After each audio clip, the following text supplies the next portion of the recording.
Dès le début du projet, la réduction des nuisances sonores a été considérée comme un enjeu majeur.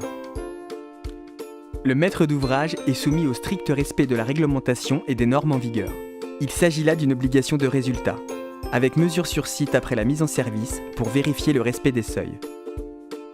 Des études acoustiques détaillées ont été menées en conséquence pour concevoir un projet permettant de réduire le bruit à la source en modernisant complètement la voie et en utilisant des trains de nouvelle génération.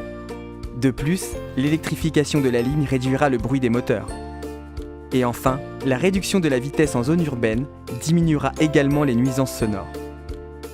Et si cela ne suffit pas, alors des écrans acoustiques ou des isolations de façade seront mis en œuvre là où cela est nécessaire. Les futurs TER de la ligne Orléans-Châteauneuf-sur-Loire produiront des niveaux de décibels comparables à la plupart des sons du quotidien. Des mesures acoustiques ont été effectuées sur le terrain pour caractériser l'ambiance sonore actuelle. Le bruit produit par la circulation d'un train sur une ligne moderne a déjà été évalué. Cette donnée a permis de simuler la situation sonore projetée sur une journée type, sachant qu'à la différence d'un flux routier qui est continu, le bruit du train est ponctuel. La mesure de l'écart avec la situation initiale permet de déterminer les habitations au-delà des seuils réglementaires et nécessitant donc une protection. Ces simulations ont été faites en journée, sachant qu'aucun train ne circulera entre 22h et 6h.